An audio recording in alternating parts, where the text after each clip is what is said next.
podcast is part of the Sports Social Podcast Network.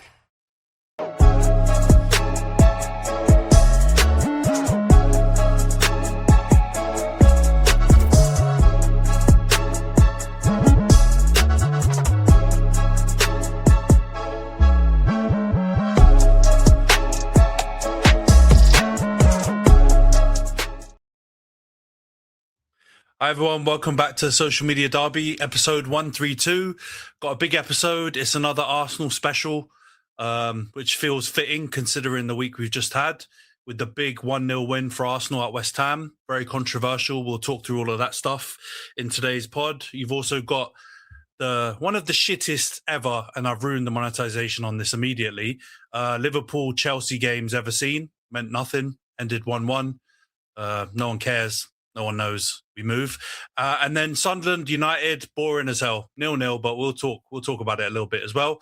But before we get into the app, for those watching on YouTube, please subscribe to the channel, like the video, leave a comment, share if you can.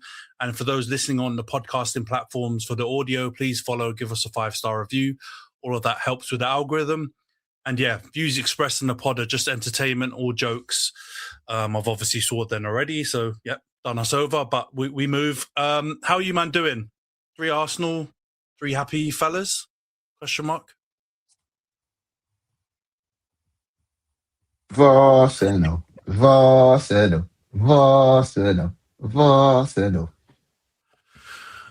there was ever going to be an episode where you guys might be ruckus, I thought it would be this one because of everyone in the media is losing their head,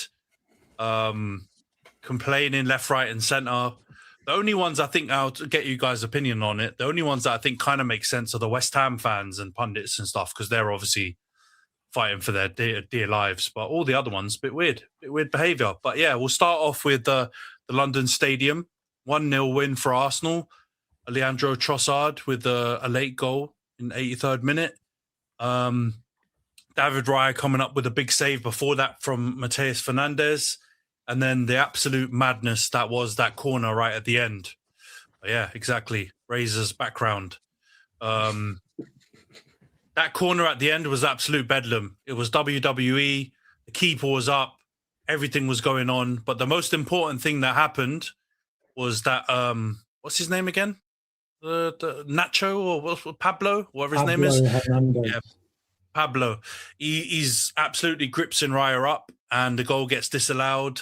And yeah, Arsenal finish with the 1-0 win, and the controversy starts. Razor, since you're off mute, we'll come to you first. What did you make of the game? And yeah, how were you feeling when all of that madness was going on at the end?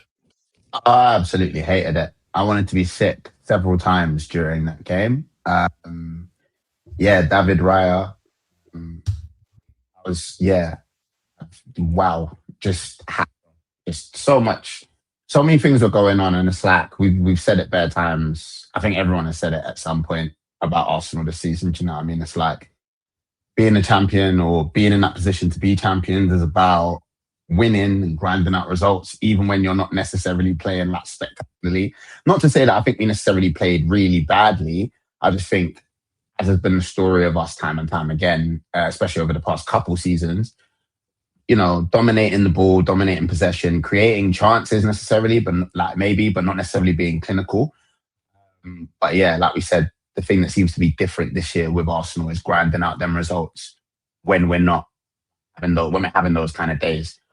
And I think this was a good example of it. Yeah, I don't know. Like you said, that the West Ham pundits and fans might have a bit of leeway talking about it or feeling hard done by, but like my answer to that, seeing as you demonetized the video, absolutely fucking not. Just because, bro, it's a foul. It's a foul every single day of the week and twice on a fucking Monday. Like, I don't understand what people are complaining about other than literally just not liking the fact that it's Arsenal and it's a big goal in the title race. And people don't like VAR, I guess, and VAR was involved, but this wasn't nobody got robbed. One of the things that the West Ham pundits have been saying a lot is if you look at it like Rice is here, Souček's there, If you play it back in real time, in chronological order, the first foul that would have stopped play is a foul on one of our players. It's a foul on Havertz, I believe. He gets pulled to the ground. And then you have the WWE WrestleMania cage match in the middle of the box. And man, a Muay Thai elbowing and throwing knees and grabbing, man, like Ryan's wife should have a conversation with my man, because like he had her hands all up on my man. Like it was a clear day foul. It was always going to be a foul, and people just don't like it because of the jersey of the player who was wearing it. If we had done that and the goal had been given, internet would have exploded. So yeah, fuck them all.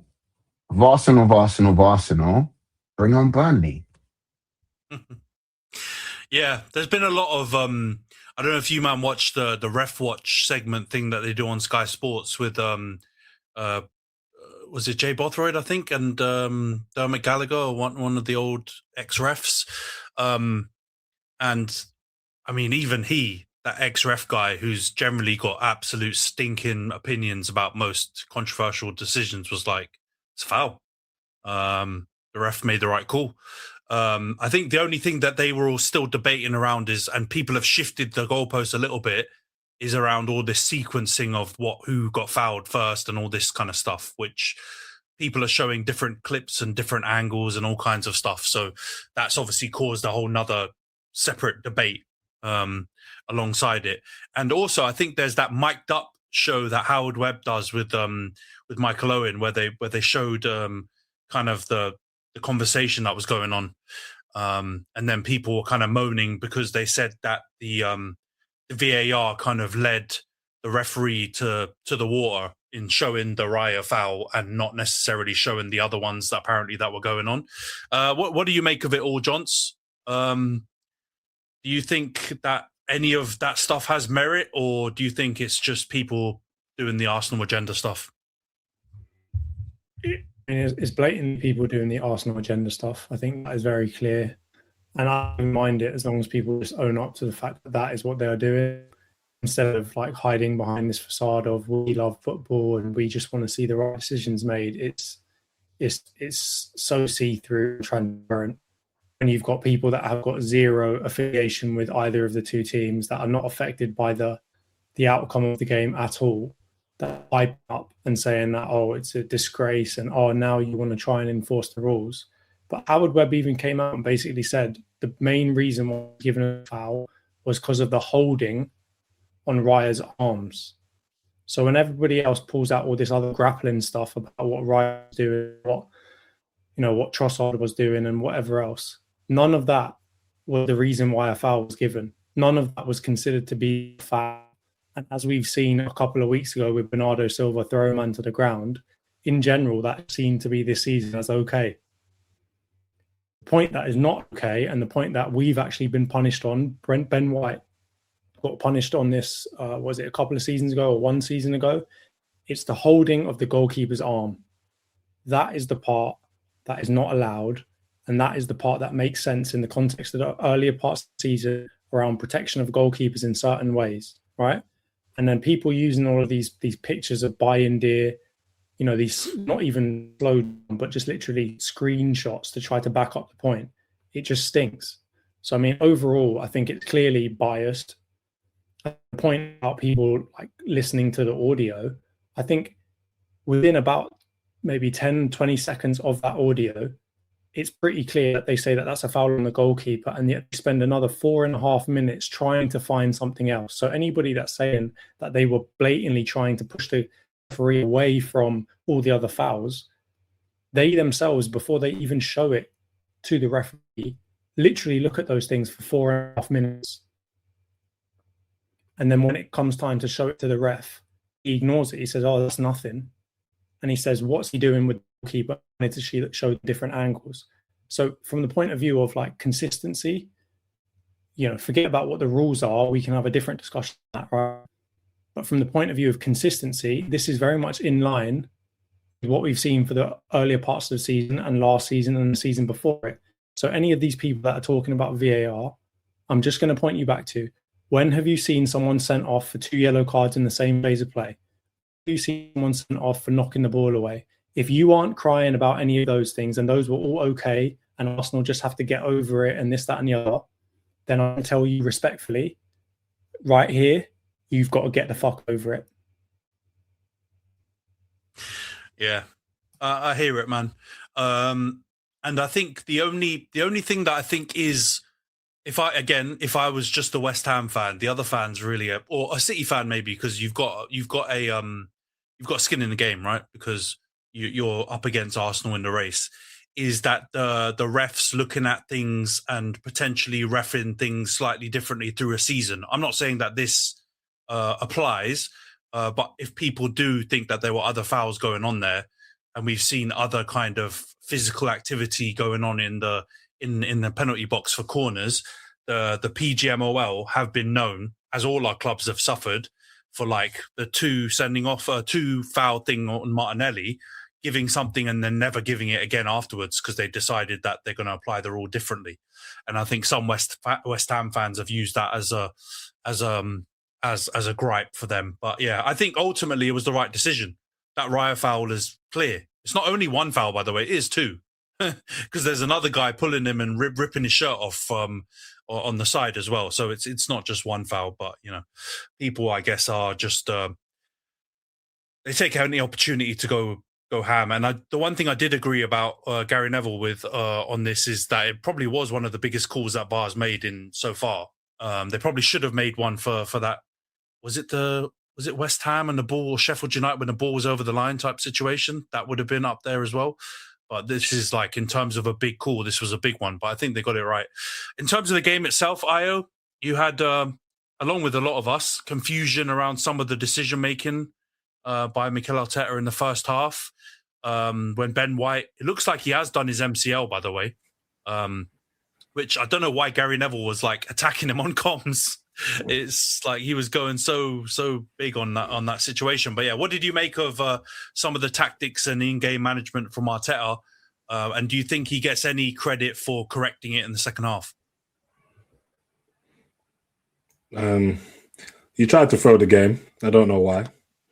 There was, I don't know, it was the most baffling substitution. I think I was in a pub watching it, and I've never seen a collective groan at like what is happening right now. When we saw Zubimendi coming on, and I was like I was just in my head, I was just baffled. And then I saw Rice go right back. I was like, why would you limit Rice? Like, I just don't understand the thinking about it. I guess, can you praise him for like understanding his mistake? I guess. But is it good now? Because Zubimendi might, if Zubimendi's confidence, again, I'm not a big Zubimendi fan, but has that hurt his confidence even more? Maybe. So that might not be a good look. So it's not like don't make faces. You know it's true. You don't like getting subbed on to get subbed off. It's that's not nice for a player to get subbed. What about Odegaard sub? I'm coming. It's a breakdown. It's a process of the game as I'm breaking down the game. Exactly. Thank you, Antony. There we go. So yeah, that wasn't good. So that made me very hesitant, because I think, as I said, if we didn't get an early goal, I thought it was going to be a nervy game. And obviously, when Calafiori didn't pass to Gyökeres, that triggered me. I was like, don't know, I went hero 4. We went hero mode. But yeah, then after the second half, you can see West Ham getting a bit more confident. It wasn't. I don't think he played amazing. I don't think he played terrible. And yeah, Eze didn't do much when he was on, so it was good to make that sub. When he took off Saka and Eze, I was like, oh God, like, what's the thinking behind this? I was concerned. I was thinking, this is a big game, we need to get a goal. But yeah, credit to the man who shan't be named, because yes, Big Mark, our captain, he came on, and yeah, to be fair, he did change the game. He changed the pace of the game. He was demanding the ball, like just seeing him actually floating around and actually basically just demand the ball from Mascara and like just give me that ball, let me drive into the box, and that's what we needed. And so I can't, as you guys know, I'm not the biggest Odegaard fan, but for that it was imperative what he did. The 1-2 play with Rice was nice. It was quick. And yeah, Trossard, the way he just kind of floated as well. Like Trossard didn't move. I think that's what they were saying. Like even Henry was like, you don't need to move too much, just wait. And you just see Trossard who's actually just waiting at the penalties and waiting. And then Odegaard, yeah, he loves a little fake, he loves a little shimmy, and then yeah, it was a good build up. It was nice. I think that's what a lot of people want from Odegaard: drive into the box, be more positive, be more.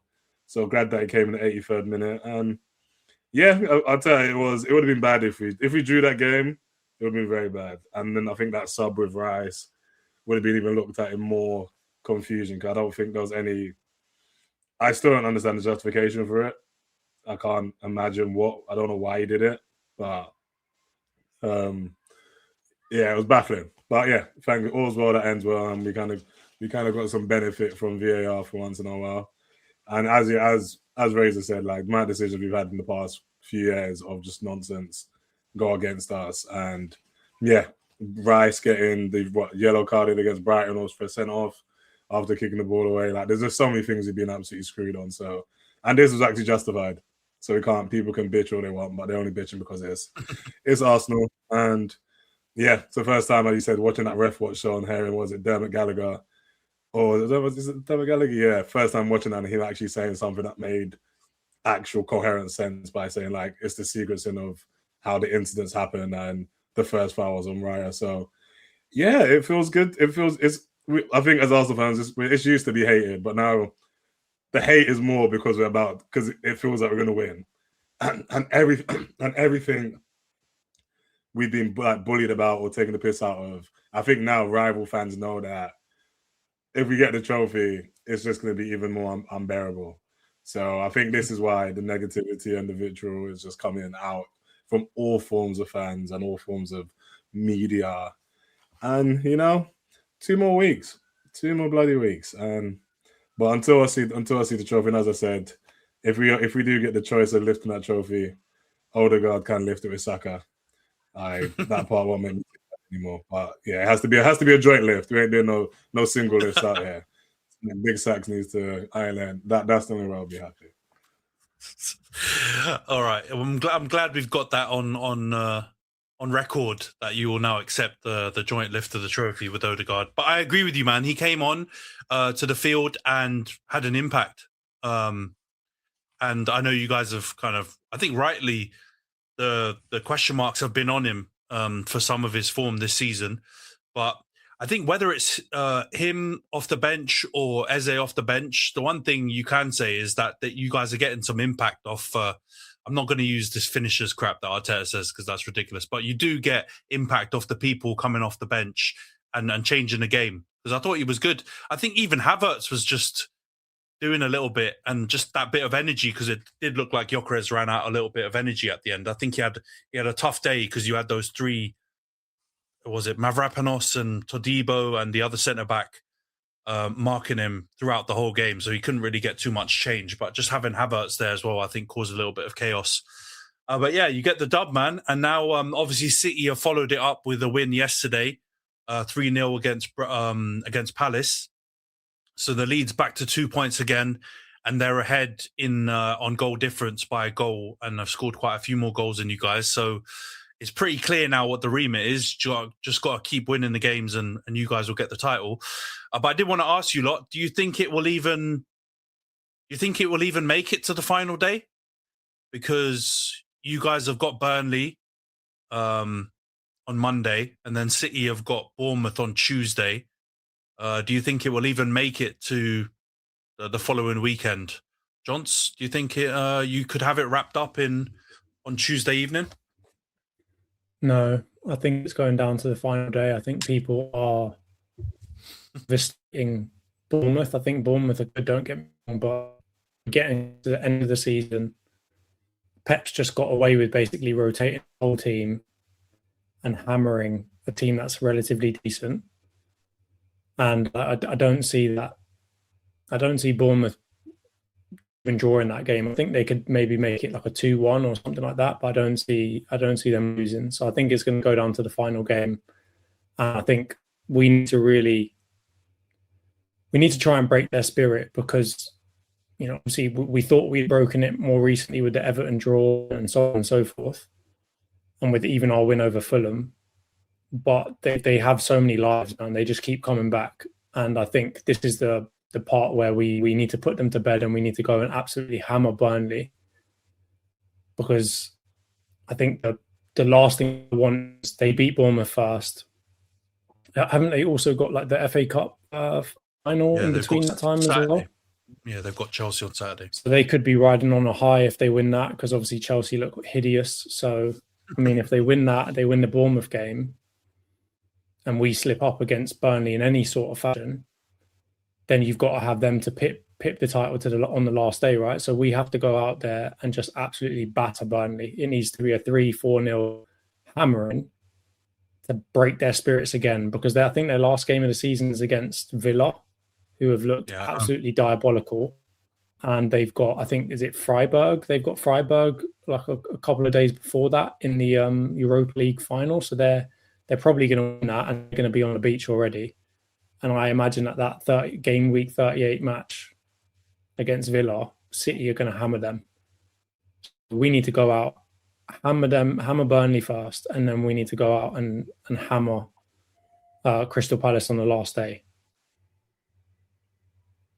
I think that's the thing. I think we need to put the pressure on this time around. I think it's nice that we're playing before then. You are, in a way. Monday. Like the day before. I think we just need to absolutely batter Burnley because, as you said, I think Bournemouth, good team, I think they had a good season. And I guess they're still going for Europe, aren't they? Champions League. I think they're close. Yeah, so I think that's the only hope, is that they ain't going to like coil over and just be like, this is it. But yeah, I don't think City, I can't see them dropping points. I think I'm more copium with my prediction, I think, for this week, because I'm just hoping that Bournemouth can do something. But I think we just need to just focus on ourselves. Like, it's just 2 weeks of football. Like you said, batter Burnley, as to get some early goals. There's no reason for us to be getting 0-0 to halftime against Burnley. Like, that just will be unacceptable in any form. Like, it has to be get this game wrapped up within the first 20 minutes pretty much, and just have to look and just put that pressure on City and make them know. Because I think obviously once we're in, I think City have to, even if they draw, the league's over, isn't it?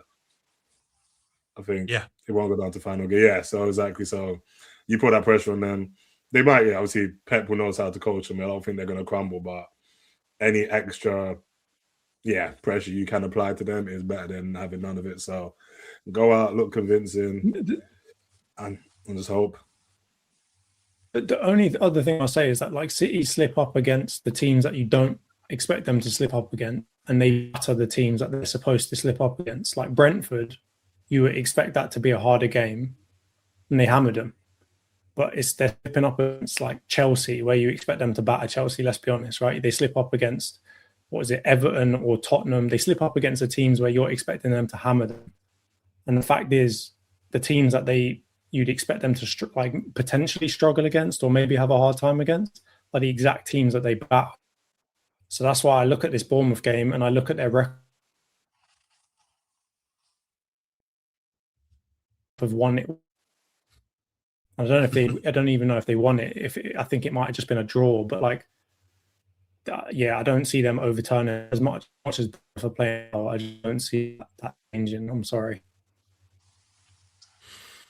Yeah, as much as my new background image suggests, very optimistic game. I'm a little bit more optimistic than these boys by the sound of things, but I'm not counting. And I said it before, like when we were talking about other teams playing City and potentially taking points off them. It's like, I think the best thing that we would have been able to ask for is to be in the driving seat at this point in time, not to be the ones chasing. Do you know what I'm saying? So it's really on us. It's on Arsenal. It's on the boys to, you know what I mean? Like, Jonts makes a fair point. Like, a lot of the times when City have dropped points this season, and there have been probably more occasions than in years gone by, or like more shocking occasions than in years gone by, but it's always been not when you expected it to. It's been a surely they couldn't, like, and vibe, as opposed to, we're being a bit greedy. I feel like I'm being a bit greedy in it, because when we looked at these last couple of games, I was like, okay, they might get a draw on one of them, and that's enough if we win our games. Do you know what I mean? They got that draw. Now we're like, what else can we get? Do you know what I mean? So, yeah, North Bournemouth forever and everything, but I don't know. I'm not expecting anything miraculous. It's like when people are like, there's a Palace game, and they're like, City going to do, or ahead of the Brentford game. I think they are good enough to win all of their remaining fixtures, and we're in the position that we want to be in. We're in our hands. So, yeah, echoing John's, like we have to go out and be confident and be like kind of dictating the way that the game is played, and just go through. Yeah, I think it's a big up. So you JPR in the chat, he seems to think that City can't handle Bournemouth, and that Bournemouth can keep up the form and potentially win comfortably 2-0 or 3-1. This guy is super positive. I love it. I think there's a chance, though. I agree. Bournemouth have got some ballers, man. Well, we all know that, but they've just replaced some of the ballers that they had with more. Like that Ryan on the right wing is class. He's not going to be there for long. Krupi as well. We've all talked about him loads on the pod before. He's not going to be there long. Even Alex Scott he's a baller in midfield as well. He might not be there long. So there's definitely a chance they can do damage for sure. But it's just about styles making fights. And if they go machine for machine, City have got more in their artillery, let's be honest. And then they might actually prefer that kind of approach, someone trying to attack them. And then you've got Doku, Semenyo, Haaland on the break, being able to cause chaos. So I really think it could go any way, I think Bournemouth could. That's not really how they approached it. That's not really how they approached it when they picked up the 3 points off us. Like it was pragmatic, innit? Like it wasn't like a hoop sesh. Like they weren't going at it. Like they took their time. They withstood a good bit of pressure. But I do hear, JPR, I do hear your point. Like Bournemouth have been in exceptional form, and I think, again, like some. Do you think they're going to play City the same way they played you, though? Because I don't think they will. I feel like teams. I know recently City's form has been good, but they're still susceptible. Their defense, they've conceded more goals than you guys, not way more, but I think all of us on the pod would agree you've got a sturdier defense. So going just like full out attacking against you would seem a little bit more rogue than doing it against City. You can definitely score goals against City. And if their defense is not patterned up properly, you can look at what Everton did. They did that with Barry and Beto and these strikers that we all make fun of. Respectful. No, but I'm being honest, man. Krupi's arguably more dangerous than those 2 strikers. I think, again, we would all agree.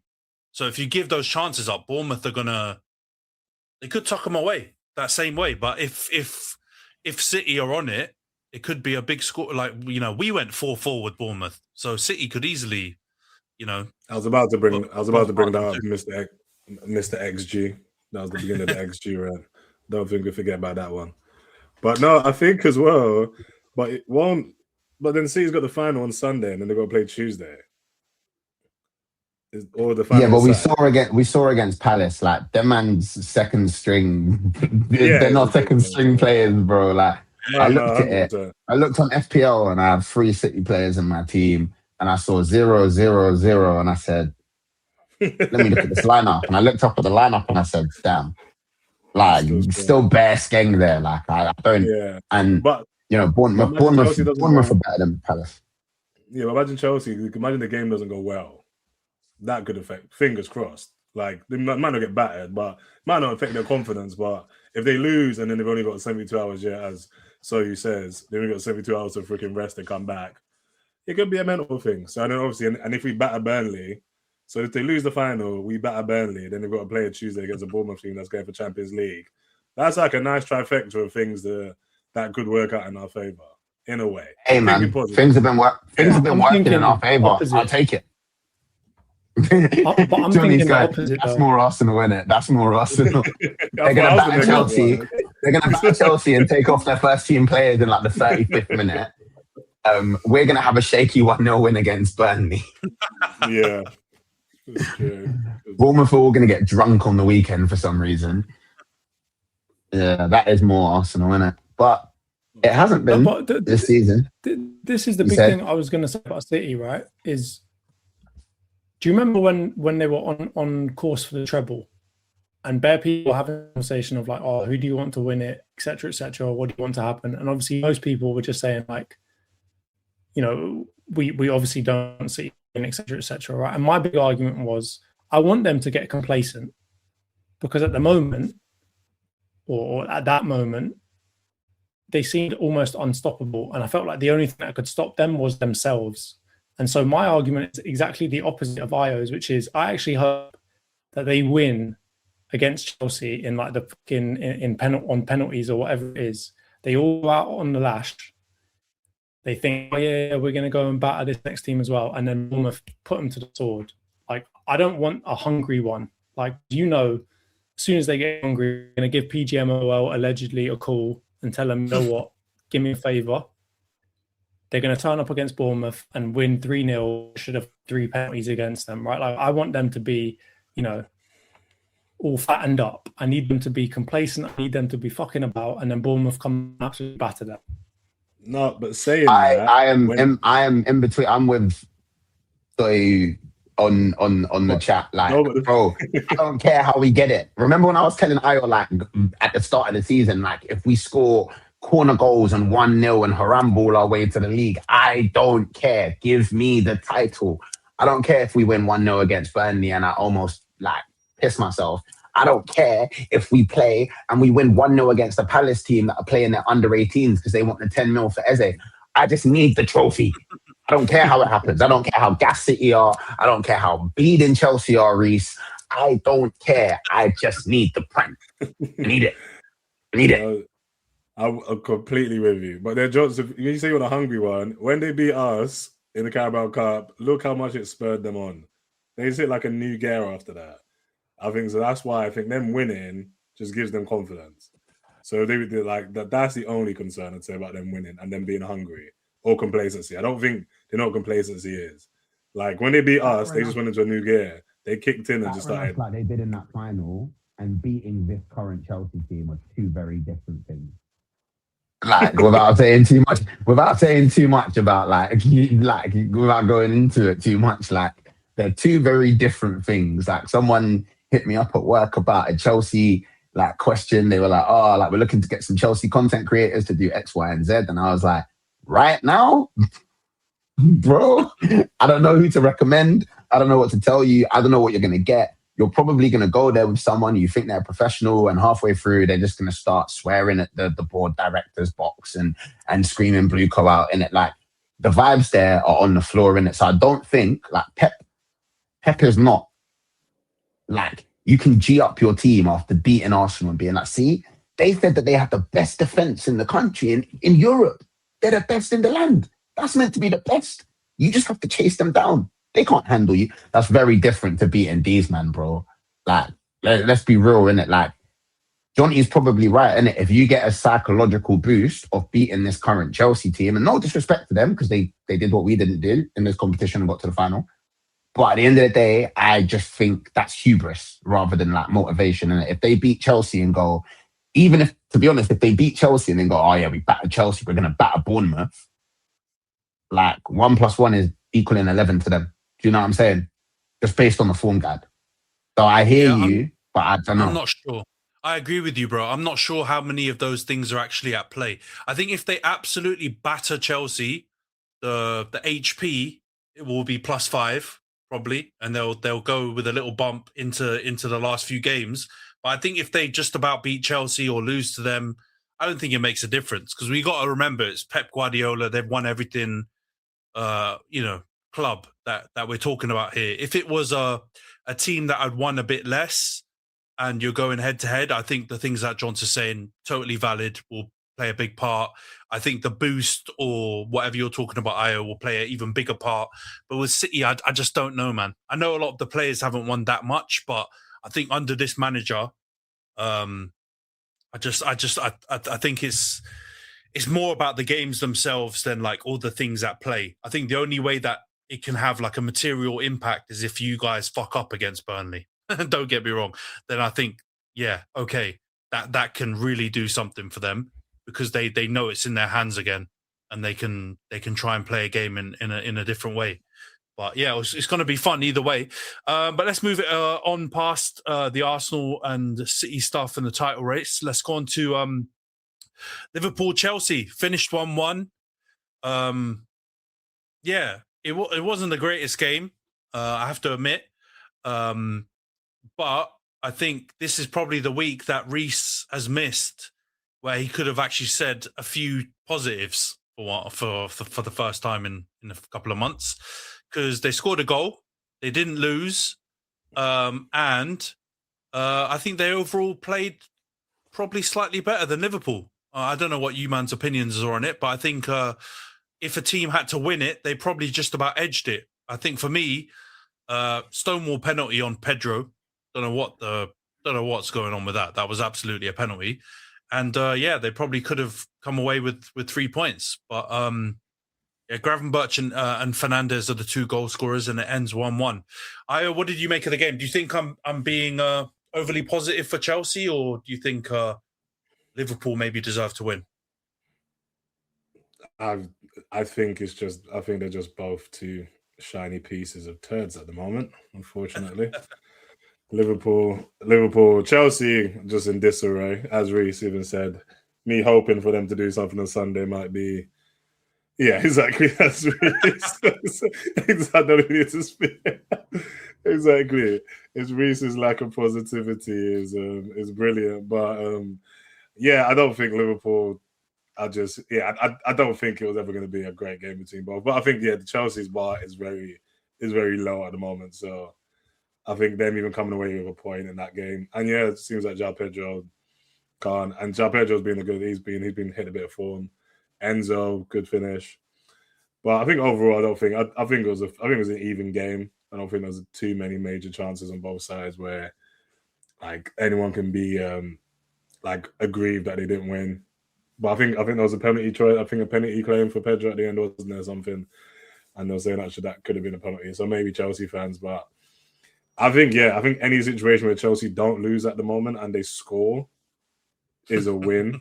But as Reece says, as he said, I think being positive about Chelsea might be the hardest thing possible. Like it's hard for me to do so and I can't imagine what it's like for a Chelsea fan. So yeah, I think Liverpool are just. Yeah, somehow getting away with being absolutely mediocre, but long may it continue. That quadruple that was promised at the beginning of the season has long but whispered away, even though people want you to believe different. And I know you always try and remix the questions, but can I get the same question as Io in terms of do I think you were being positive? Yes. Go on, man. Yes. Way too positive. That game was like watching well, I was gonna say it was wild. That game was boring in the sense that like I didn't really feel like either of them were playing good football, but it was kind of interesting to watch in the sense that like I didn't know what was gonna happen next. It felt a little bit like a comedy of errors, but it wasn't like interesting to watch in a good way, if you get what I mean. I just think like it was. We did say it was going to be like a cheeks off, innit? Like it's the WAP video. It's Cardi B and Megan Thee Stallion. It was 2-pack of us. Like they're both all their form was terrible in the run up to it, and we knew it was going to be like a battle to see who was the most bleeding, basically. And they drew, which I think is very fair. I don't think Chelsea were as positivity inspiring as you're saying. I think kind of the convo that we've been having in the group chat, which is like, if you're really fucking bad and then you start only just being fucking bad, there's, all right, cool, you're playing better, but is it something to sing and shout about? Like, and I hear Reece's energy, I hear what Io was saying. And to be honest, like I said, every single Chelsea fan I know right now is glum.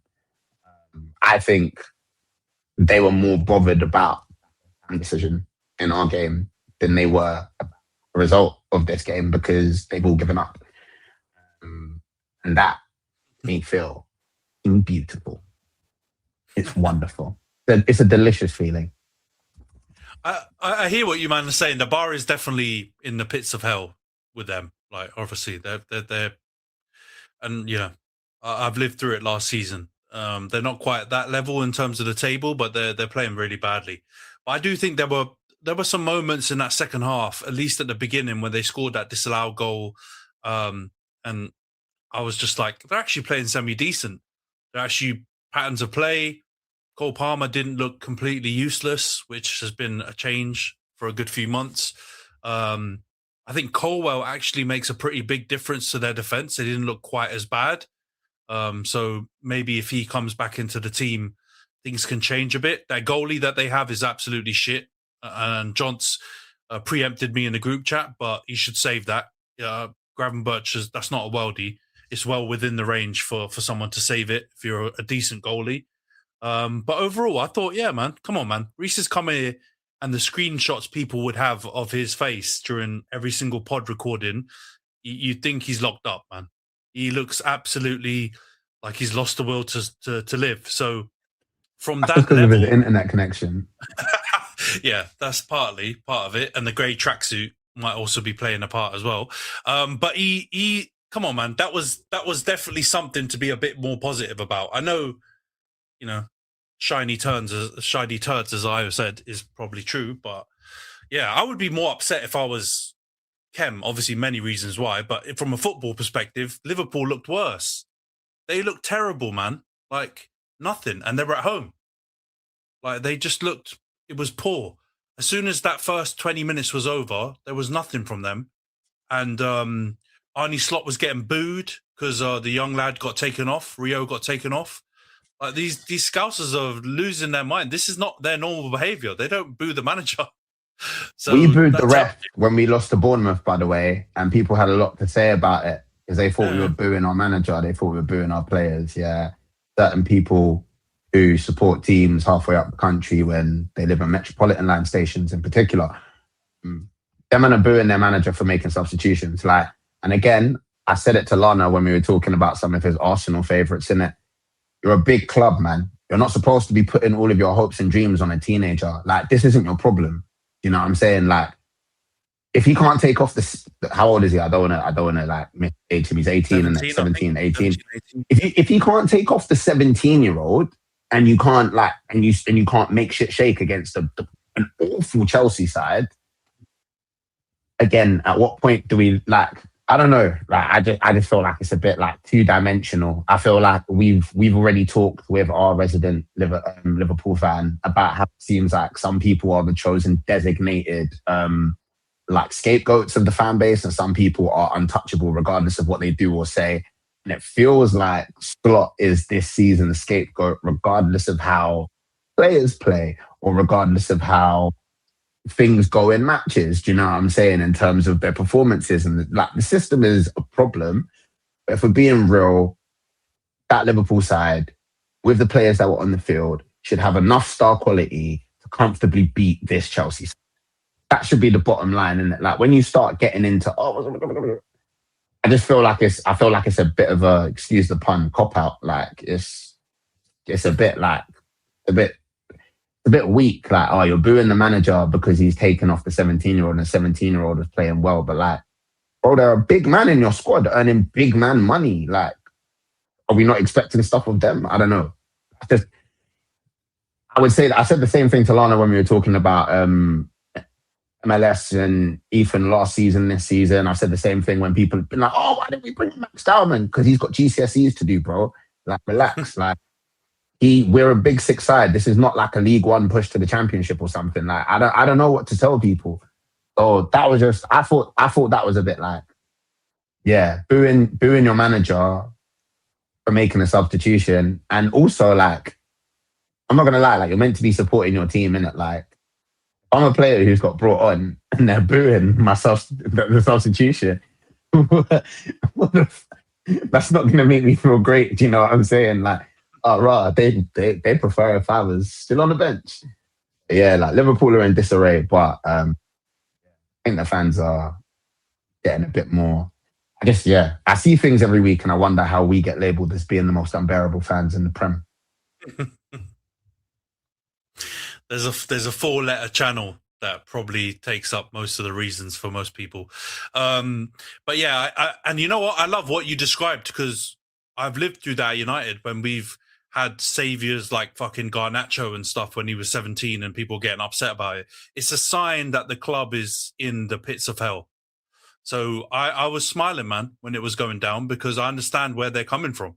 But it doesn't mean, it means that the club's in a bad place. And we did the same thing. We kept Ten Hag. And they're doing this. It looks like they're doing the same thing with Slot. And yeah, it's interesting. What do you make of it, Jonts? Liverpool, Chelsea. I know it wasn't the greatest game, but what's your take on both these two teams at the moment? I mean, I think for them, essentially the league is over, so there's not a lot you can take from it really with any kind of real meaning. I was going to say Chelsea. I think the biggest thing they should take away from it is just the availability of Colwell, because I mean, they've been complaining about their defence for such a long time. He really came back and he actually made quite a large impact, right? Like he was vocal, trying to organise that team, which is another big area of weakness for them, which is leadership, right? Even their current captain doesn't really speak, basically mute in real life. So from that point of view, I think they should probably take positives from the lineup, from the people that they could have actually on the pitch. And for Liverpool, I don't really think there's anything positive you can from it. I think at this point in time, Liverpool fans are still firmly in the mode of trying to get their manager sacked. I think it was very clear with the booing, because they've made it very clear to boo all the way up until Isak actually touched the pitch and then start clapping again.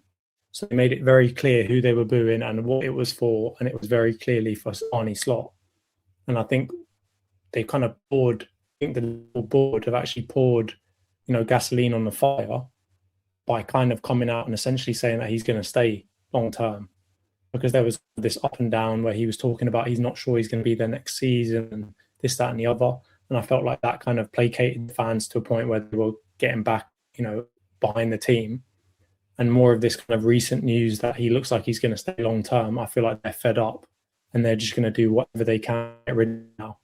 And that, booing, like Razor said, like booing 17-year-old coming off in the 70th minute, like, come on now, that's not something worth booing. So it's clear they're just trying to get him sacked at this point. So, yeah, I don't think there's any positives that Liverpool fans can take. I think they're really in the pits right now because they're stuck with a manager that they hate. They essentially seem like they're kind of turning on all their kind of star players as well to a certain perspective. And their 125, 130 million pound player looks stinky. Their 110, 115 million pound player looks stinky. And it looks like they're going to have to go and spend another 500 million in the summer window to fill all of it. So, from the highs of winning the league to the lows of absolutely stinking gaff up and being stuck with a manager that they hate. It's lovely to see. Yeah, it's very Man United. And on that, let's talk Man United. 0-0, Sunderland 0, United 0. I'm ashamed to say I watched this game. It was a fucking hard watch. I'll tell you that. Our keeper was the best player on our team, made a couple big saves. Martinez came back into the lineup for Aiden Heaven, which was a bit harsh on Heaven because he's been really good in the last 3 games that we've won as well. So, but Martinez came back, I think, to just give it a little bit more solidity, considering Carrick decided to play Mount in midfield, in place of Casemiro as well. Yeah, agreed. He was rubbish as well, by the way. He was really bad in this game. Mount in midfield should never happen again. Mount in a United shirt, maybe. Maybe that's too far. I don't know. You man can decide. But yeah, it wasn't the greatest game. Sunderland played really well.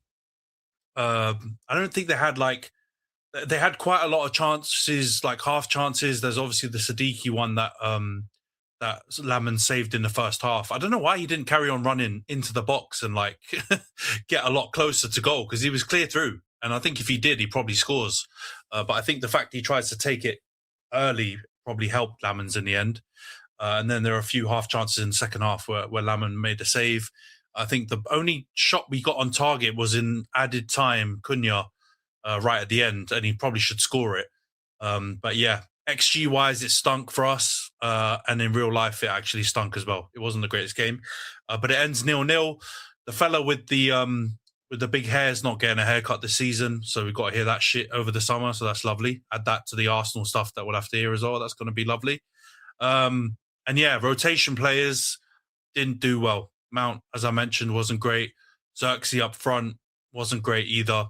I think the best example is we had like a 4-on-3 counter in the first half, and he just like flippantly passed the ball off a Sunderland player instead of like checking it back to Bruno or one of the other attackers that were free. And you could see like the rest. I think it was Mbeumo, Cunha, and Bruno who were up with him on the counter. Just looked at him like, "What the fuck are you doing, mate? You've just like this is not good." So I really think that those two players in particular are probably gonna. Yeah, Ahmad wasn't good in this game either, but I think from his low bar, we're talking Chelsea's low bar. From Ahmad's low bar this season, he wasn't quite as bad as he was in some of the other games. But yeah, he hadn't. He definitely didn't play that well. Told you, he's cursed. I don't know, man. I heard some stuff afterwards that people were asking us how much to sell Ahmad to Sunderland because he obviously had a loan there. I think a few seasons back. And I'm not going to lie, if he does keep the form up for much longer, that is his future.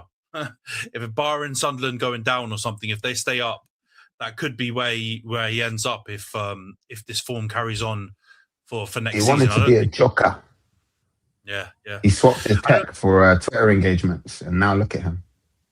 Bro, you know what the thing is? He definitely looked better when he was playing at wing back or whatever under Amorim. And even this season, his best performances have definitely come in that system. Since he's been used as a proper winger, it doesn't look like he can take on a defender anymore, and it doesn't look like he can really do much at all.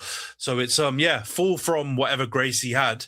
But I'm focused more on the rotation players like the Mount and the Xerxes, because a lot of strikers, Zerkamp, he's 9.5. He called himself. I should have known when he said that he wasn't serious. You can't be inventing fucking decimals for a position on football pitch. I already hate the number thing already, but 9.5 doesn't exist, bro. What the fuck are you talking about? It's not real. You can't be a 9.5. No, you could be a 9.5. He is just not that. No, a 9.5, midway between a 9 and a 10. I hear the logic, but he don't have the tech for his logic. Bro, he actually does have tech, but he just is not a 9.5 because it doesn't exist. So just fucking focus on playing a position that does exist and then use it for that. But he just, worth 9.5. Yeah, we'll be lucky to get 9.5. But yeah. So are you saying that would you trade Zerkamp and Gyökeres for anyone? No, wait, man. Let me finish. No, your point's now redundant. You're telling me you wouldn't trade Xerxes for Gyökeres. He's a liar. Right now. You're a fucking liar, Antony. You're a liar. You're a liar, bro. You're a liar, man. This is nonsense. It's not about having. It's not about one being the other. I don't want either. Thank you. How about trading Xerxes and Ahmad Dweke for the beast from Sunderland that you really love? Oh yeah, I'll do that in a heartbeat. I'll do that in a heartbeat. For Bobby. Give me Bobby now. Beast. I'll take Bobby, bro. This is what I have to gauge. I have to see. And I'll also take. You know who's actually low key really good as well is the Alderete centre back. He's good, man. He's actually he's solid. Johnson's nodding, man. He's a solid defender. I'd take him as well. But come on, bro. That was a stupid question. You didn't give me no props, bro. You need to give me some props for Bobby. The way you posed it was like it was going down the Gyökeres angle, which got me incensed. But if it's Bobby, come on down, man. Robbie's class. Of course you'd love that. Of course you'd love that. I can't. Yeah, man said yes to Robbie very enthusiastically and then said, I'll take Robbie. He said it twice. Bro, I can't believe. But yeah, I can't believe that, bro. I can't believe that you said you take Xerxes over Gyökeres. But you know what is the biggest takeaway is nothing to do with the game, is obviously the news afterwards that it looks like now Carrick's going to get the job. Like I think the Athletic and a bunch of people have reported that Barada and Wilcox have made their recommendations to Ratcliffe that Carrick should get the job. So it looks like that's what's going to happen, man. Looks like Mikel Carrique is going to be our manager for next season, and probably I don't know if he makes it past that season. We'll see. But yeah, man, I did guess that this was going to happen. And I think I've said it on the last couple of pods that I think he'll end up getting the job. I think he's kind of he's earned it in this little part, but I hope we're not going to give him like a 5-year deal or something ridiculous. It needs to be realistic. Give him a 2-3 year deal. See if he can make it through next season with Champions League football. Back him in the window and get midfielders, get players that we actually need, not imaginary ones like Baleba last season. You know what I mean? Let's actually get players, and then let's see what happens. But yeah, this wasn't a great game, and I think you talked to other teams. You lot talked about other teams being on the beach. I think literally apart from Bruno, who was playing to try and get his record, the other players were, well, apart from Lamans, not really doing much. So yeah, shit game. I'm sure you guys. I mean, apart from Johns's comments in the chat, I don't know if there's too many other points to raise on this game.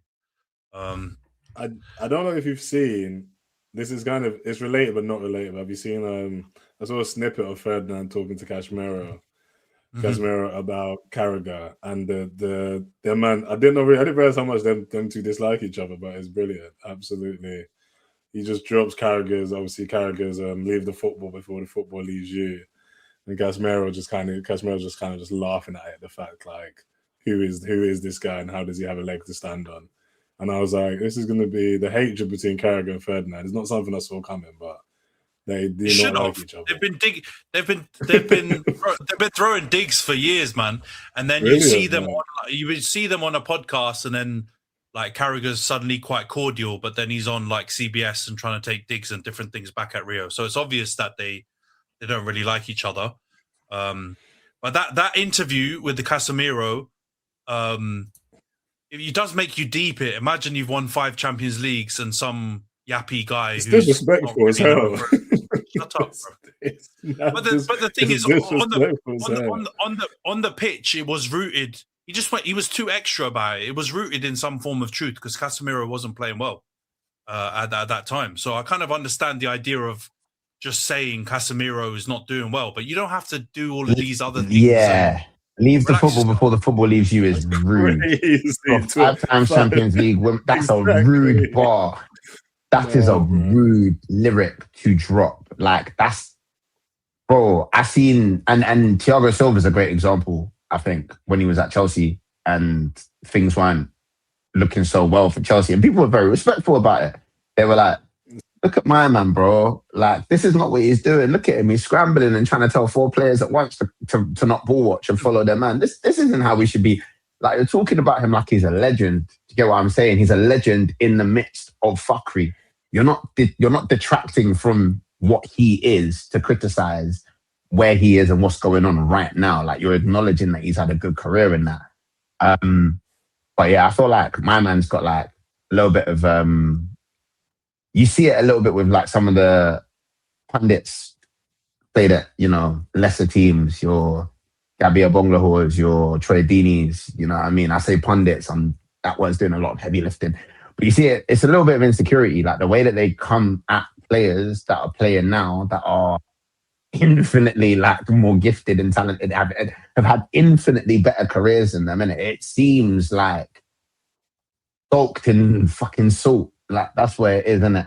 And I feel like that's probably why my man don't like Rio, apart from the obvious like sort of club allegiances as well.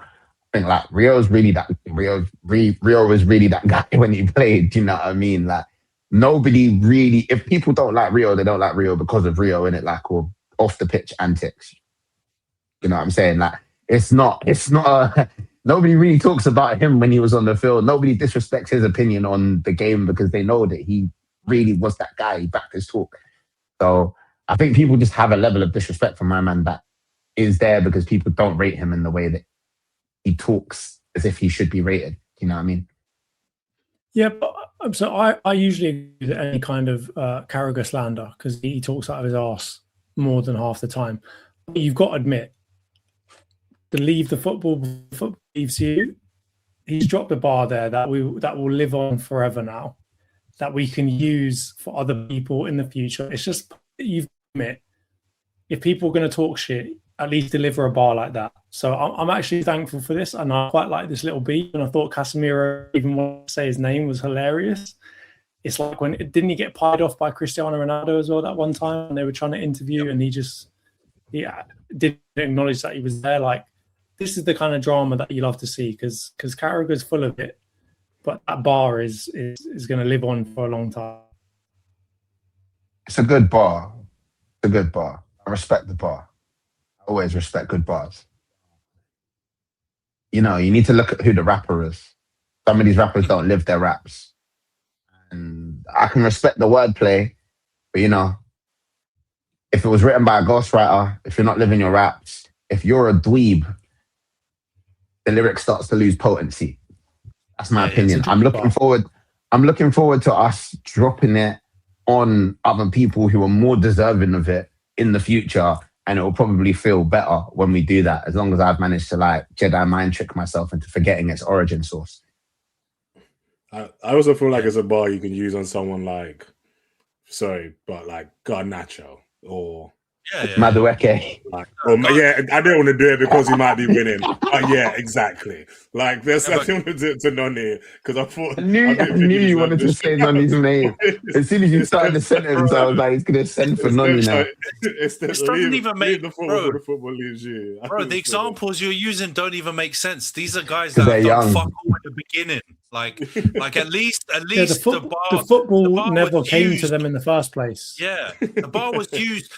This bar was used on the right profile, and he probably thought in the right scenario because Casemiro wasn't playing that well at that time. But yeah, like you still need to be. He probably overshot it because Casemiro, just have respect. He's won 5 Champions Leagues in like the Messi era as well, when Barcelona were cooking up as well, and Guardiola era and stuff like that. It's not like he's done it in, you know, to use Kem's stupid logic on like a shit period of football.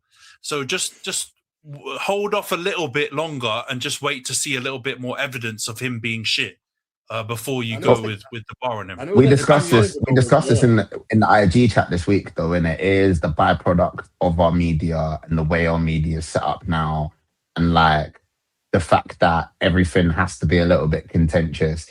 I'm not gonna lie. Like, if there was a real desire for like strong analytics-based punditry and commentary in the game, you really think we're gonna be seeing this fucking much of Jamie fucking Carragher? Absolutely fucking not.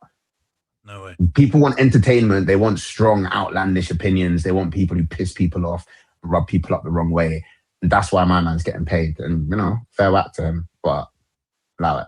He's just got a lot of L's though. The problem is he's so prominent. That Casemiro one's a bad L. Who else? So you went so big on the Martinez thing. That was a bad L. He's just had quite a few stinkers out here. And he tries to shape shift a little bit. No, he's not right. Because his idea was that a centre-back of that side could not play in the Premier League. And Martinez, his problem is his injuries, not his height or being able to play. So, nice try, son. All right, let's move on.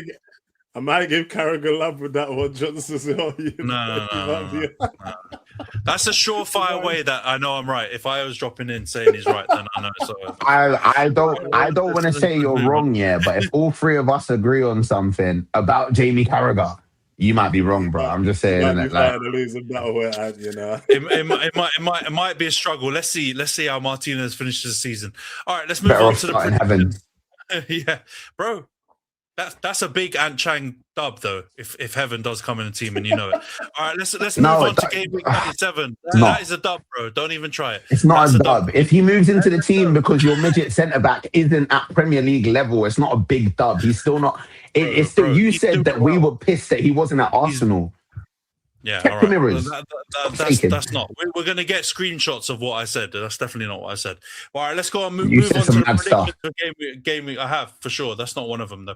All right, let's go on to the prediction league. Lenny is nowhere to be found, man. And yeah, we're on heaven right now, bro. Heaven stocks are high. All right, you move with the market. All right, prediction league. All right, updates. Reese is top with 126 points and 23 correct scores. Johnson's second, 125 points and 18 correct scores. Io is in third with 117 points and 16 correct scores. Kem is fourth with 112 points and 17 correct scores. Razor's fifth with the same amount of points, but 13 correct scores. I'm in sixth with 108 points and 10 correct scores.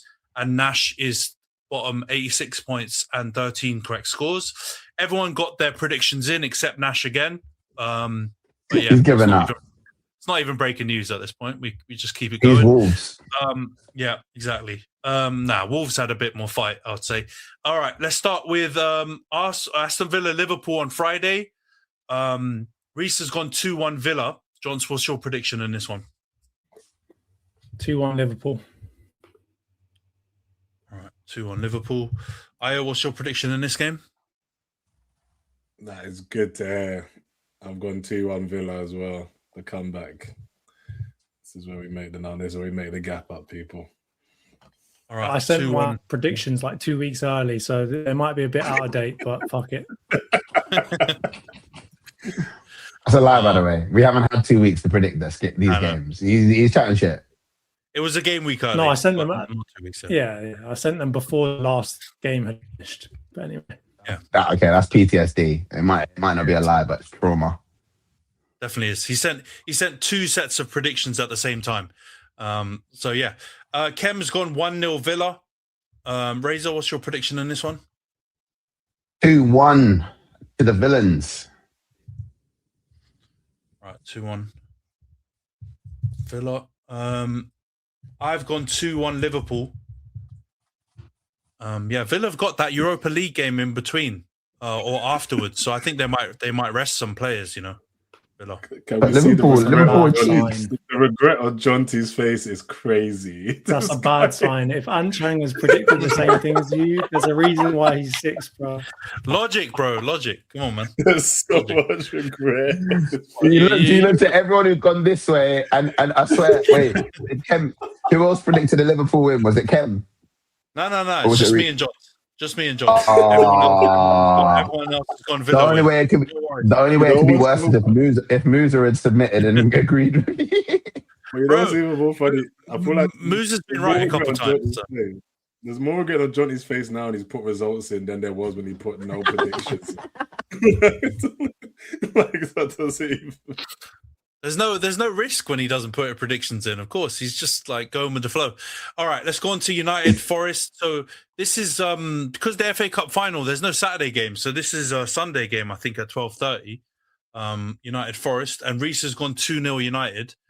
Johns, what's your prediction in this one? 2-1 United. All right, 2-1. Io, what's your prediction for this game? United Forest. 3-1 to United. 3-1. Kem's gone 2-1 United. Razor, what's your prediction in this one? First of all, can I congratulate Manchester United on not playing on a Monday night? Yep. That's in. 2 weeks running as well. Yeah, man. You're going to get used to it. And then don't introduce me to a vibe that you can't maintain is what I would tell Carrick if I was you. I've gone 2-1 United. All right, 2-1. I've gone 3-1 United. All right. Arsenal, Burnley. Wait, there's multiple people that have... Wait. No, it's just me and Io. Tough luck, Io. All right. Arsenal, Burnley. Reese has gone 3-0 Arsenal. Johns, what's your prediction in this one? 2-0 Arsenal. 2-0. Io, what's your prediction in this one? Arsenal, Burnley?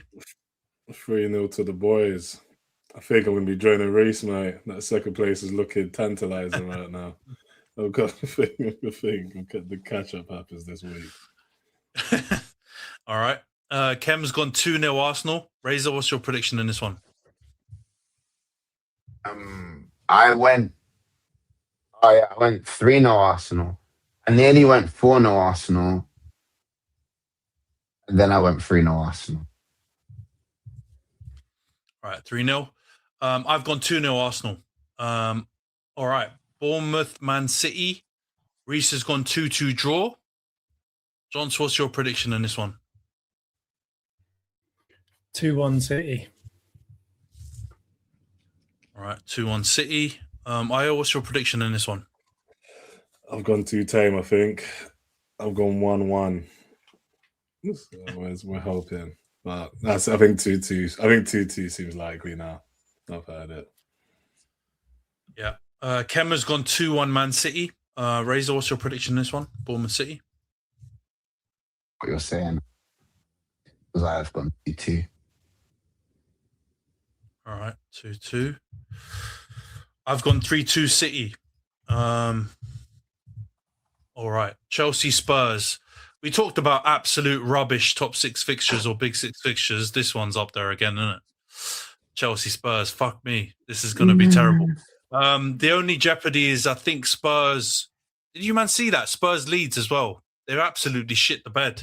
You lot have done them a favour with West Ham and they couldn't even beat a Leeds team that were on the beach already. Yeah, man. But I'm pretty sure I said last time when we were predicting that I was like, we're going to beat West Ham and all the Irons and everyone are going to be like, oh, da, da, da, da, da. And like I've seen people making TikToks like, oh, the taxpayers in London are going to have to pay more if they're... Brother, never discount Spurs to be Spurs. Like I'm not saying that they're definitely getting relegated in it and it's peak that like it's potentially probably going to be West Ham. But I'm looking at like Leeds were like baby food and Spurs were in incredible form because they didn't lose for once. Like, do you know what I'm saying? Like, yeah, it's a bit ridiculous. I didn't think us beating West Ham was going to have that much of an effect on that. And yeah, they did shit the bed, as you said, because they don't look convincing, bro. Like, Zerbi's doing that passion merchant, talking about how he wants to get Greenwood, aka Mr. Allegedly, over to the Beyonce Stadium. Like, they're in disarray, bro. They're spinning. Like they're all lying to themselves. It's collective psychosis. They're this close to breaking down again. And Leeds should have won that game. Kinski made some unreal saves, both first and second half. So yeah, they actually caught life. Leeds are a decent team, and without saved, bro, the reactions are ridiculous. Like when it happened in real time, I thought my man's just hit the bar and he's just missed it, and that was all that happened. And then you see it, and he somehow manages to get like a big shoulder or arm or whatever it is onto the bar. So I mean, even the first half save was class as well. The header that's behind him and he pulls it out, like that one is a mad save from him as well. Chelsea Spurs. Reese has gone 2-0 Chelsea. Johns, what's your prediction in this one? 2-1 Spurs. Oh, fucking hell. All right. Io, what's your prediction in this one? Chelsea Spurs. Well, I didn't think this would be happening today, but yeah, I'm aligned with Jonty there. 2-1 to Spurs as well, unfortunately. All right. Copied his homework. All right, 2-1. Kem has gone 3-2 Chelsea. Razor, what's your prediction in this one?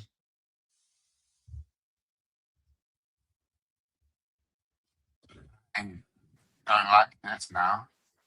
I've gone 3-2 Chelsea. Fuck's sake, man.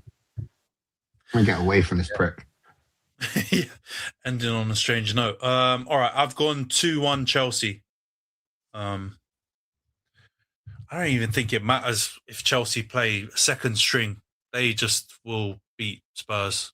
They always do. Doesn't matter if they've got a rubbish team or not. It's just a curse that Spurs can't overcome. And then they're going to say we are so back. Yeah, they aren't going to be. Yeah, rough. All right, that's all the predictions locked in. Let's see. We've got to wait until... Is it Tuesday or Wednesday to see all of that? Because I know that when is that Chelsea Spurs game? Nice. Oh yeah, all Wednesday we'll know next week what happens for the prediction league. Last thing before we wrap up, we've obviously got the FA Cup final, Chelsea Man City. Do any of you man think Chelsea got a chance? No. No. Hope I would prefer it like and reverting into the fucking kind of neutral, because we're not neutrals, but like that kind of fan that we've complained about all season. But like tit for tat, like why not? Like if it's so great that Man City, the big cheating bastards, win because they don't count rather than other teams winning them, then why are we going to hope for Chelsea to win? Do you know what I mean? Like 1, 2, London rivals. 3, I enjoy watching Reece crash out. I think they're good for the channel. So that, and then 4, I don't want not Reece, but more deluded versions of him to be able to say stuff like, "Oh, we were in a banter era, but we still like 2 trophies basically in 1 year." Do you know what I'm saying? Like that's actually quite sick. No, you won the Donald Trump trophy, and you would have somehow fucking freak magic accident Harry Potter style your way to a win against the City team. I can't see it happening. I hope it doesn't happen. I don't want City to win, but as everyone said over and over again, we just don't care about them. We don't care about them. And we do care about them, man. So what about City's form in FA Cup finals? Because this is the 3rd year in a row they're in a final, or 4th year, I think, in a row in the FA Cup final. They've lost the last 2, the last one being against Palace. So are we saying by proxy Chelsea are not better than Palace to be able to pull up an upset? I think they've got a chance. Has Chelsea had a better season than Crystal Palace this year? No. It's comparable, I think. Yeah, I think Chelsea would be more disarray, maybe. But of course. But I think it's just one game, isn't it? That's the final. I think anything can happen. I don't think. That doesn't mean I'm not going to write Chelsea completely off. But, yeah, obviously, I think City obviously favourites. But I think, it's a one game. Yeah, and City at Wembley, it seems, in these finals, they've lost it apart from when they played us. And so, who knows? So, so unfortunately for us, we were the ones that they had to beat. But, Palace beat them. A Garnacho masterclass to say goodbye to Reece, send him off, mate. You know what I mean? Like, there's little things that can happen. It's a one game, man. It's a finals one game. So I think it'd be wrong to write them off completely. They're not good, but you don't know what's gonna happen. You can never predict what's gonna happen in finals. Man. Yeah, they're both. I mean, you have to realise that they're both FA Cup losers. Chelsea's last 2 FA Cup finals, they lost on penalties to Liverpool and then lost to Leicester. So we're talking about 2 stinky FA Cup teams. And to be honest with you, I don't support either of them. I hope if it could end in neither of them getting silverware, then that'd be perfect for me. But at this point, I could not give a shit who wins between them. All I know is that you're coming up with 2 teams that don't have a good record in this competition recently. The point about Crystal Palace, bear in mind, Crystal Palace are in the Conference League final, aren't they? Mm-hmm. Yeah. So they could if they win that and Chelsea don't win this, then yes, Crystal Palace have had a better season than Chelsea for sure. Yeah, that's another angle for sure. I mean, I think Chelsea's record at Wembley in general in recent years is overall fucking diabolical. I think they've not only FA Cup finals have they lost quite a few, they've lost quite a few Carabao Cup finals as well. I think to Liverpool and a few other teams. It's I just the back of my mind is just the PSG. I know it's the Donald Trump trophy or whatever Razor called it earlier. That final where they were completely underdogs and unexpected. The team was, not substantially better than now. So I think there's a chance, but I would be surprised. Here's one though. If they did win it, would that salvage a season? Or do you think it's still diabolical season for them if they win the FA Cup? It depends. Are you asking based off of what their expectation would be as a club and how much money they've spent? Or are we just asking off of how actually shit they are? Because off of how actually shit they are, then they should be really happy with that. If we're talking about how much money they've spent, all of this heritage, this, that, and the other, we win so many trophies, this, that, and the other, they should not be screaming about a fucking FA Cup. I don't think on paper it's necessarily the worst season for them considering the circumstances. As much as I do take delight in the downfall of anything related to Chelsea, it's there is a mad thing going on at their club, like an organizational, like ward level, to say the least. And yeah, like the FA Cup, winning it, participating in the Champions League. They didn't completely embarrass themselves in the Champions League, you know what I mean? Away from their like not so great domestic season. I don't know, like I do think it probably does put their season, like it frames the season, especially like historically, like with hindsight, it frames it in a much better than you'd probably feel if they lose this and like have that to show at the end of it. But yeah, I don't think it's going to do much in real time for Chelsea fans. You know what I mean? If you're asking like, is it going to make it feel like a good season? Maybe in terms of like how like neutrals or rivals like would analyze it. Maybe in terms of ammunition for like discussions down the pub or on like city like podcast channels or whatever. But it's not going to feel like a good season, and it's not going to feel like anything's changed. You know what I mean? If they're still being a part of this little blue co experiment. It might salvage their whole future though, because if they don't get Champions League football and they don't get the revenue off that, they're going to have to have some players this season. They're already posting record losses. They can't afford to not be in Europe. So, I mean, if they don't win it, I mean, they must, because if they don't, Cole Palmer, Man United, Enzo Fernandez, Real Madrid B team, Castilla. But let us all be grateful that they do not, if they do win it, that they don't hand out gold badges, because I'm sure Reece would be in here flexing that in the summer, like he was flexing that Club World Championship. Because if Chelsea win the trophy and God willing everything goes well for us, but if in that bad alternate universe where things can just can go wrong, I know Reece would somehow have the nerve and the gall to flex an FA Cup trophy in our faces, the way he was flexing a gold Club World Cup that nobody cared about up until they started putting gold badges on it. So, yeah, as much as I don't want to see a happy Chelsea, it's one game. You just never. And I think for them, considering this the crap shoot of a season they've had, I think they'll leave happy if they win a trophy and get to Champions League. Yeah, that is a good point. Without Europe, they're in trouble. And I don't think they're going to have to do, like John said, some major trading in the transfer window to keep their head above water if they do miss out on Europe, because they're not going to be able to generate enough revenue to make up the gaps. So yeah, you will see their better players probably leave, which to be honest, if they sold Enzo Fernandez, is that the end of the world? I mean, if I was a Chelsea fan, I'd be all right with that. So yeah, let's see how it goes. Yeah, I mean, yeah, the Real Madrid one. I don't know how he's had the links, but he has had the links. I've seen it out there, but even City links. So yeah, it's all over the place. But yeah, let's wrap up the pod here. So let's see how the game week 37 goes. Title race could be over. Relegation battle could be over. Chelsea could have a trophy. Yeah, next week's pod's going to be interesting. We'll see how it goes. But but thanks for tuning in, everyone. Don't forget to subscribe to the channel, drop us a like, leave a comment, share the video. And if you're listening on the audio platforms, please follow, give us a 5-star review. All of that is super helpful. And we'll see you guys next week.